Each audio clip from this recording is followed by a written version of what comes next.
Hello student, आज हम general entry करने वाले हैं about the dishonour of the cheque. ये डिसऑनर क्या होता है?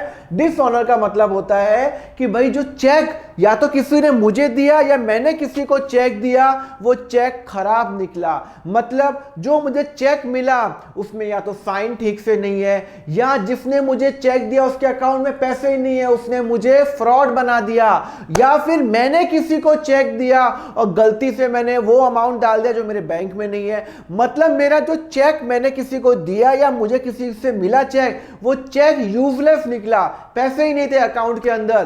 तो हम उस केस में एंट्री क्या करेंगे, सुनो मैं आपको बताता हूं। चलो, ये लिखा हुआ है पहला, May 13 को हमारा एंट्री हुई है, good sold to Suresh on cheque of ₹25,000। मैंने सुरेश को चेक में, मैंने सुरेश को सामान बेचा। जब मैं किसी को सामान बेचता हूं तो मेरा अकाउंट सेल्स होगा, और सेल्स मेरा हमेशा क्रेडिट क्यों होता है? बिकॉज मेरी इनकम हो रही है, और इनकम होती है तो मैं क्या करता हूं, इनकम बढ़ती है तो मैं क्या करता हूं, क्रेडिट, सेल्स क्रेडिट। मुझे सुरेश से पैसे मिले क्या? नहीं, मैंने, उसने मुझे चेक दिया, तो चेक फॉर पैसे मिले, सॉरी पैसे मिले, हाँ, उसने मुझे क्या दिया, चेक दिया। अरे वाह, और मैंने एंट्री क्या कर ली, बैंक अकाउंट डेबिट कर ली। मेरा बैंक अकाउंट बढ़ गया। मैंने एज्यूम किया भैया साहब उसने मुझे चेक दिया, यार सुरेश से हर महीने चेक आता रहता है तो यार पैसे आ ही जाएंगे, तो मैंने बैंक अकाउंट डेबिट ही कर लिया, डायरेक्ट बैंक। मैंने चेक इन हैंड नहीं किया, मैंने बैंक अकाउंट डेबिट कर दिया। क्यों डेबिट कर दिया? मुझे लगा यार वो चेक, आपको कोई चेक देगा तो आप यही मानोगे ना यार पैसे आ गए अकाउंट के अंदर, तो आपने उसी टाइम बैंक में जमा करा दिया और आपने कहा पैसे आ जाएंगे शाम तक, और आपने डेबिट कर लिया। बिकॉज आपका बैंक, आपने क्या सोचा, बैंक बैलेंस शाम तक बढ़ जाएगा। भाई जब आप एंट्री करते हो ना, तब आप कुछ कुछ एज्यूम्शन लेते हो कि आपने किसी ने आपको चेक दिया, अरे वाह यार किसी ने चेक दिया, तो भाई मेरी एक एंट्री, मेरी वो बढ़ गई, मेरा एक बैंक बैलेंस बढ़ गया। और जैसे ही मेरा बैंक बैलेंस क्या हुआ, मेरा बैंक बैलेंस बढ़ा तो मैंने डेबिट कर दिया। अभी तक बढ़ा नहीं है, मैंने सोचा है, मैंने इंटेंशन है कि मेरा किसी ने चेक दिया तो मेरा बैंक बैलेंस बढ़ जाएगा, तो मैंने एंट्री कर ली, bank account debit to sales कर दी। तो मैंने एंट्री कर ली, पहली एंट्री कर ली, कब है, डेट की 13 मई को। मैंने 13 मई को एंट्री कर ली, बैंक अकाउंट डेबिट कर दिया, और मैंने एज्यूम किया कि सुरेश ने मुझे पैसा दिया है। सुरेश अकाउंट, सुरेश नहीं, to sales account, to sales account. तो कितने का भाई चेक था? भाई 25,000 का। तो मैंने सामान बेचा, मुझे चेक मिला, तो मैं एज्यूम कर रहा हूं भाई पैसे आ जाएंगे। ओके, अब हुआ क्या, मैं 13 मई को बैंक में गया और मैंने चेक जमा करा दिया, मैंने कहा एज्यूम किया। 14 मई को बैंक ने मुझे बोला आपका चेक डिसऑनर हो गया। मैंने कहा धत, चेक डिसऑनर हो गया, मतलब सुरेश ने जो चेक दिया वो खराब निकला। हो सकता है सुरेश ने जान करे मुझे खराब चेक दिया हो, या फिर सुरेश ने जो चेक दिया है उसमें उसने साइन ठीक से नहीं किए, डेट गलत लिख दी, 2022 की जगह 2021 लिख दिया, कुछ भी हो गया, वो चेक खराब निकला। अब हुआ क्या, आज की डेट पे मैंने एजम्पशन ले ली थी कि मेरा बैंक बैलेंस बढ़ गया, पर एक्चुअली मेरा बैंक बैलेंस बढ़ा क्या? नहीं, मेरा बैंक बैलेंस नहीं बढ़ा, मेरा बैंक बैलेंस नहीं बढ़ा। सुनो, मैं हूं, ये हूं मैं, ये हूं मैं, ये हूं, ये है सुरेश, ये है सुरेश, ये है बिजनेस। पहले मैंने इसको सामान बेचा, और इसने मुझे चेक दिया। तो जब उसने मुझे चेक दिया तब मैंने एंट्री कर ली, bank account debit to sales. पर अगले दिन मुझे मालूम चला ये चेक तो खराब निकला, चेक खराब निकला। अब आपको पता है इसमें कंफ्यूजन होने की जरूरत नहीं है, आप बिजनेस के एंगल से सोचो, या मेरा चेक खराब निकला, इसका मतलब है कि मैंने जो पहले बैंक बैलेंस बढ़ाया था वो हटा देता हूं। बैंक बैलेंस जो मैंने पहले बढ़ाया था, पहले मैंने क्या सोचा था कि वो चेक से मेरा बैंक बैलेंस बढ़ जाएगा, पर वो बैंक बैलेंस मेरा बढ़ नहीं रहा, वो बैंक बैलेंस मेरा कम हो गया। सर कम कैसे हो गया? सुनो, जब मेरे का चेक आया तो मैंने क्या एज्यूम किया था, एजम्पशन क्या ली थी, सब मेरा बैंक बैलेंस बढ़ गया। अब 14 मई को मुझे बैंक ने कहा, मेरे एचडीएफसी बैंक ने कहा भाई साहब वो चेक तो फर्जी निकला। इसका मतलब है यह, जहां पे मैंने बैंक को डेबिट किया वो मैंने गलत कर दिया, तो अब मैं हटा तो नहीं सकता हूं, मेरे पास कोई रबड़ तो है नहीं अकाउंट्स के अंदर, तो मैं क्या करूंगा, टू बैंक अकाउंट कर दूंगा 25,000। टू बैंक अकाउंट कर दूंगा 25,000। बात समझ में आई? मैंने किसी को सेल्स किया तो मेरा 25,000 का सेल्स हो गई और मुझे सुरेश ने पैसे दे दिए बैंक अकाउंट। मैंने एजम्पशन लिया, ये मैंने एजम्पशन लिया कि मुझे पैसे आ जाएंगे क्योंकि हमेशा वो दे देता है, पर चेक खराब निकला तो ये एजम्पशन गलत हो गई। तो यहाँ पे पहले मैंने बैंक बैलेंस बढ़ाया, अब मैं बैंक बैलेंस 25,000 से कम कर लेता हूँ। सपोज करो मेरा पहले से बैंक बैलेंस 1 लाख रुपए था, तो पहले 1 लाख से 25,000 बढ़ गया था, 1,25,000 हो गया, वापस 25 कम हो गया, 1 लाख ही बैंक बैलेंस रह गया। तो मैंने बैंक को क्रेडिट कर दिया, बिकॉज मेरा गलत कर लिया था, मैंने बैंक को डेबिट नहीं करना चाहिए था, बैंक बैलेंस बढ़ा ही नहीं। अब मैं डेबिट क्या करूंगा? डेबिट क्या करूंगा? अरे भैया सुरेश को डेबिट करूंगा। क्यों? मुझे सुरेश से पैसे लेने। मैंने सुरेश को सामान तो बेच दिया 25,000 का, उसने मुझे पैसे कहां दिए? जो चेक दिया वो तो खराब निकला। तो अगर आप बिजनेस कर रहे हो तो आप क्या करोगे? अरे भाई सुरेश तेरे पैसे, तेरा चेक खराब निकला, तो अब आपको सुरेश से पैसे लेने हैं। सुरेश से पैसे आपको लेने हैं तो आप एंट्री क्या करोगे? आप सुरेश अकाउंट डेबिट करोगे। सुरेश अकाउंट डेबिट करोगे 25,000 से। सर क्यों डेबिट करोगे 25,000 से?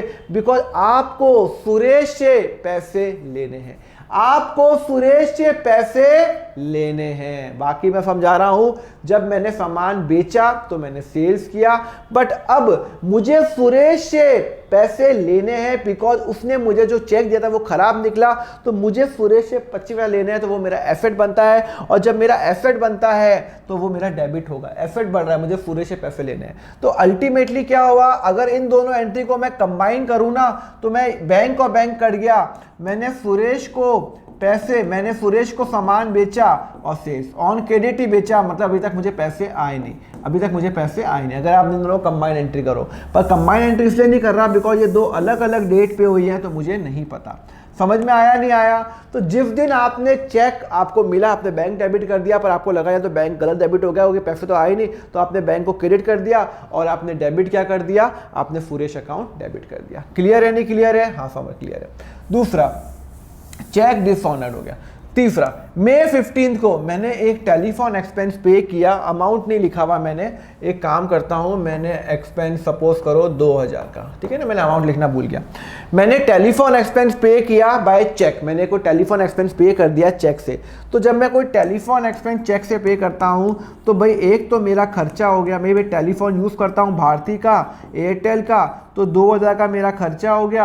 और मैंने कैश पे कर दिया, सॉरी मैंने उसको बैंक से पेमेंट किया, तो मेरा बैंक बैलेंस कम हो गया, 2,000 से मेरा बैंक बैलेंस कम हो गया, तो मैंने क्रेडिट कर दिया।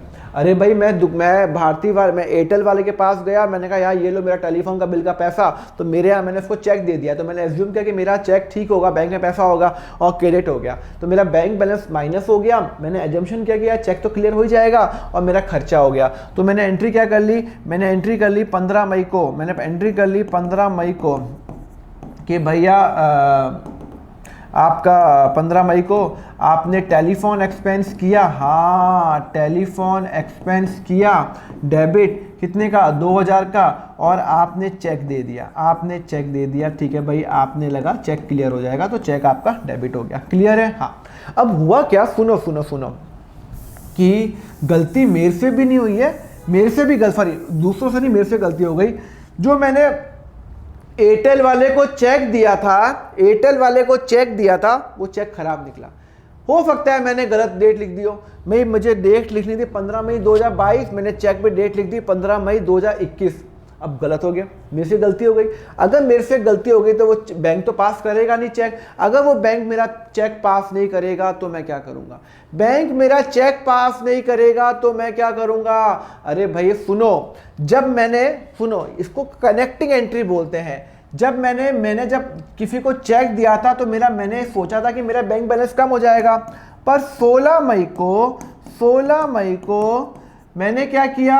मेरा बैंक बैलेंस तो कम हुआ ही नहीं, क्योंकि मैंने किसी को चेक दिया तो मेरा बैंक बैलेंस कम ही नहीं हुआ, तो मैं बैंक को वापस डेबिट कर देता हूं 2,000 से, क्योंकि पहले मैंने क्रेडिट किया था, सोचा था मैं किसी को चेक दे रहा हूं तो मेरा बैंक बैलेंस कम हो जाएगा, पर वो चेक खराब निकला, मैंने साइन ठीक से नहीं किया, डेट ठीक से नहीं लिखी है, तो मैंने बैंक को वापस डेबिट कर दिया।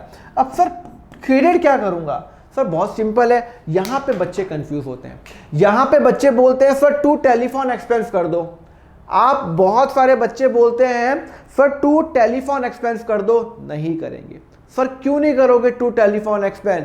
क्योंकि मेरा खर्चा तो हुआ है। मैंने भारती का जो एयरटेल का जो मेरे फ़ोन है वो तो यूज़ कर लिया महीने भर, मैंने उसको चेक दिया 2000 का, खर्चा तो हो गया, खर्चा तो मेरा हो गया। अब हुआ क्या, एयरटेल वाले का मुझे आज फ़ोन आया कि सर आपके चेक में आपने साइन ठीक से नहीं किया। मैंने कहा 10 तरह की, तो मतलब मेरा बैंक बैलेंस कम ही नहीं हुआ, बैंक मेरा बढ़ गया, वापस बढ़ गया, तो क्रेडिट का डेबिट कर दिया। अब मुझे उस एयरटेल वाले को पैसे देने हैं, पैसे तो देने ना, यूज़ तो मैंने किया ना, तो मैं क्या करूंगा, उसका अकाउंट क्रिएट करूंगा to Bharti Airtel, to Vodafone, to BSNL, जो भी कंपनी है, या तो अकाउंट या मैं एक और अकाउंट क्रिएट करूंगा कि मुझे वो पैसा वापस देना है, और उसके लिए मैं अकाउंट बनाऊंगा to outstanding telephone expense, to outstanding telephone expense. बात समझ में आई या नहीं आई आपको? मेरा बैंक बैलेंस बढ़ गया, मेरा बैंक बैलेंस बढ़ गया। सर कैसे? क्योंकि जब मैंने गलती से माइनस कर दिया था बैंक बैलेंस, चेक ही जब मेरा खराब मिला तो मेरा चेक अकाउंट मेरा बैंक बैलेंस वापस बढ़ गया, तो 2-2000 रुपये कट गए, बैंक में कुछ हुआ ही नहीं, फर्क ही नहीं हुआ, तो ये और ये कट गया। बट अब मुझे एयरटेल वाले को पैसे देने हैं, देने पड़ेंगे, तो या तो आप उसका नाम लिख दो टू एयरटेल या टू वोडाफोन लिख दो। सिंस यहाँ पे कंपनी का नाम नहीं लिखा हुआ तो मैं क्या लिखूंगा, टू आउटस्टैंडिंग टेलीफोन एक्सपेंस। और आपको बता चुका हूं ये मेरी लाइबिलिटी है। अगर आप मॉडर्न मेथड फॉलो कर रहे हो तो ये लाइबिलिटी है, और अगर आप ट्रेडिशनल मेथड फॉलो कर रहे हो तो ये मेरा पर्सनल अकाउंट है। मुझे एयरटेल वाले को पैसे देने हैं पर 2000 रुपये, हाँ 2000 रुपये देने। क्लियर है नहीं क्लियर है? समझ में आया नहीं आया? कंसेप्ट में आपको समझ में आया? तो मैं आपको कंसेप्ट क्या बता रहा हूं, मैं बैंक अकाउंट इसलिए डेबिट कर रहा हूं क्योंकि 2000 रुपये मेरे बैंक में आ रहे हैं, और मैं टेलीफोन एक्सपेंस में आउटस्टैंडिंग टेलीफोन एक्सपेंस इसलिए कर रहा हूं क्योंकि मेरे 2000 रुपये मुझे एयरटेल वाले को देने हैं, लाइबिलिटी बढ़ रही है। और जब मेरी लाइबिलिटी बढ़ती है मुझे देने पड़ेंगे ना, वो मुझे छोड़ेगा तो नहीं एयरटेल वाला, तो मुझे उसको देने पड़ेंगे पैसे, तो मेरी लाइबिलिटी बढ़ गई, तो टू क्रेडिट। तो टू आउटस्टैंडिंग टेलीफोन एक्सपेंस, ये खर्चा अकाउंट नहीं, ध्यान रखना, खर्चा तो मेरा हो गया, खर्चे को मैं रिवर्स नहीं कर सकता, वो खर्चा तो मेरा हो गया, तो bank account debit to telephone outstanding telephone expense. Clear है? समझ में आया? तो जब आपको ये जब मैंने चीफी को चेक दिया तो भी एंट्री बता दी, चीफी ने मुझे चेक दिया तो भी एंट्री बता दी, और ये हो गया आपका dishonour of the cheque. Lecture अच्छा लगा तो लाइक जरूर करना, एंड आप को सब्सक्राइब तो आप कर ही लो, आपको ऑसम बनाने की जिम्मेदारी मेरी है। क्लास 11th का ग्रुप ज्वाइन करो, क्लास 11th का टेलीग्राम चैनल ज्वाइन करो, यहाँ पे ज्वाइन करो अकाउंट, वहाँ पे मैं नोट शेयर करूंगा। अकाउंट फंडा ऐप जरूर आप डाउनलोड कर लेना, वहाँ पे मेरा पूरा कोर्स 11th और 12th का अवेलेबल है, हजारों बच्चों ने लिया हुआ है। एंड यस, कोई और कोचिंग की रिक्वायरमेंट नहीं, ये मेरी आपसे गारंटी है, फेस टू फेस क्लासेस से मच बेटर है ये वाली क्लासेस, आप खुद ही ट्राई करके देख लेना। एंड जस्ट मेरा चैनल सब्सक्राइब जरूर करो सो दैट आपको भी नोटिफिकेशन आया, और कमेंट जरूर करो लेक्चर कैसा लगा। आप एक कमेंट करते हो मेरा दिन बन जाता है। चलो, थैंक यू वेरी मच, हम नेक्स्ट लेक्चर में मिलेंगे with the next new concept. Till then have a nice day, take care.